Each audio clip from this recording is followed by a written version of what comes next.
First half లో ప్రాసల మీద ఒక సెటైర్ ఉంది త్రివిక్రమ్ గారు. యాక్చువల్గా ప్రాసలు ఎక్కువ వంట పట్టించుకుని అందరికి అలవాటు చేస్తుంది ఎస్కేఎం మీద కదా, త్రివిక్రమ్ గారి మీద కాదు. ప్రాసలు వర్డ్ ఆయన నుంచి రావట్లేదు. కరెక్ట్. అది నాకు తెలియదు కానీ big fan of Trivikram sir. అంటే జనాలు ఎలా నిజంగానే ఆ డైలాగ్ కూడా నాకు అగ్రీ చేయాలి. ఇప్పుడు వచ్చే రైటర్లు కూడా త్రివిక్రమ్ గారు వచ్చిన తర్వాత ప్రతి వాళ్ళు ప్రాస స్టార్ట్ చేయడం మొదలెట్టారు. రియల్ లైఫ్ లో కానీ ఇంట్లో కానీ కాన్సన్ట్రేట్ కానీ. సో అంత ఇంపాక్ట్ త్రివిక్రమ్ గారు క్రియేట్ చేశారు మన మీద. ఎవరికైనా నేను ఇంతకున్న బర్త్డే అప్పుడు కూడా విషెస్ పెట్టి కూడా అనేవాడిని. రైటర్స్ కి ఇప్పుడు రెండే ఆప్షన్లు, ఒకటి త్రివిక్రమ్ లాగా రాయటం, త్రివిక్రమ్ లాగా కాకుండా రాయటం, రెండే ఆప్షన్లు అన్నట్టుగా. సో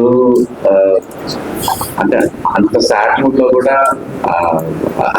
అక్కడ పంచులు కావాల్సి వచ్చింది. మా ఎస్కేఎం లాగా రవి రాసిన డైలాగ్ ఇందాక శ్రవంతి అనవసరమైన ఎలివేషన్స్ ఇచ్చింది నాకు. డైలాగ్స్ నేను రాశానని, నేను రాయలేదు ఒక్క మాట కూడా, రవి రాశారు. అలాగే లవ్ స్టోరీలు అంటే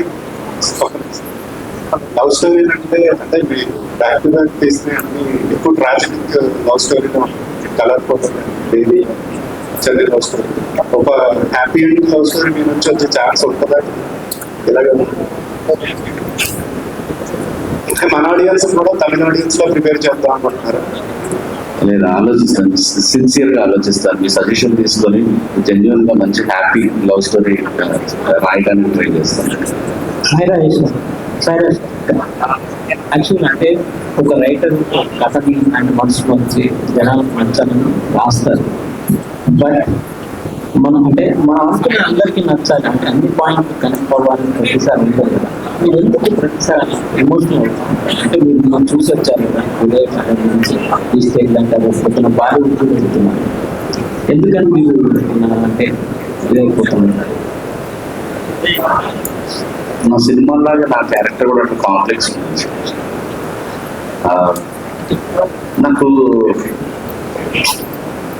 అంటే ఇన్ని సినిమాలు చూసి ఇంత రాసుకొని ఇంత సిన్సియర్ గా కష్టపడి ఇప్పుడు యూజువల్లీ ఎలా ఉంటుందంటే చాలా మందికి అది కొంతమందికి ఇంత పెట్టాము, ఇంత బిజినెస్ చేసాము, ఇంత మిగులుతుంది, ఇలా లెక్కలు ఉంటాయి. కానీ